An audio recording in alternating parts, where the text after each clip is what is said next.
ಎಲ್ರಿಗೂ ನಮಸ್ಕಾರ ರೀ. ನಾನು ಶ್ರುತಿ. ನಾನಿವಾಗ ಮಾಡ್ತಾ ಇರೋದು ಕ್ಯಾರೆಟ್ ಚಟ್ನಿ ಮಾಡ್ಲಿಕ್ಕತ್ತೀನಿ. ಇದರಲ್ಲಿ ಹಲವಾರು ನಮೂನಿ ಚಟ್ನಿಗಳು ಬರ್ತಾವೆ. ನಾವು ಮಾಡ್ತಾ ಇರೋದು ಕ್ಯಾರೆಟ್ ಚಟ್ನಿ ಮಾಡ್ಲಿಕ್ಕತ್ತೀನಿ.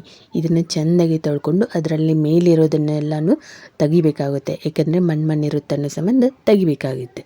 ಇದಕ್ಕೆ ನಮಗೆ ಬೇಕಾಗಿರೋದು ಜೀರಿಗೆ, ಬೆಳ್ಳುಳ್ಳಿ, ಶುಂಠಿ, ಕರಿಬೇವು, ಕೊತ್ತಂಬರಿ, ಹಾಗೆ ಮೆಣಸಿನ್ಕಾಯಿ ಮತ್ತು ಸ್ವಲ್ಪ ಉಪ್ಪು, ಅದು ರುಚಿಗೆ ತಕ್ಕಷ್ಟು ಹಾಕಬೇಕಾಗುತ್ತೆ.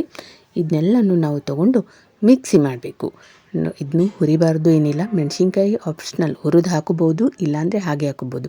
ಜಾಸ್ತಿ ಖಾರ ಇತ್ತಂದರೆ ಅದನ್ನು ಮೆಣಸಿನ್ಕಾಯಿನ ಹುರಿದು ಹಾಕೋಬೇಕಾಗುತ್ತೆ. ಇಲ್ಲ ನಾರ್ಮಲ್ ಖಾರ ಇರುತ್ತೆ ಅಂತಂದರೆ ಅದನ್ನು ಡೈರೆಕ್ಟಾಗಿ ಹಾಕೋಬೋದು. ನಾವಿಲ್ಲಿ ಏನೇನು ಹೇಳಿದ್ನೆಲ್ಲ ಅದನ್ನೆಲ್ಲನೂ ಇದರಲ್ಲಿ ಹಾಕಬೇಕಾಗುತ್ತೆ. ಹಾಕಿ ಸ್ವಲ್ಪ ಜೀರಿನ ಸ್ವಲ್ಪ ಜಾಸ್ತಿ ಹಾಕಬೇಕಾಗುತ್ತೆ. ಹಾಗೆ ಇದನ್ನು ನಾವು ಕೈಯಿಂದ ಸ್ಮ್ಯಾಶ್ ಮಾಡಿ ಹಾಕಬೇಕು.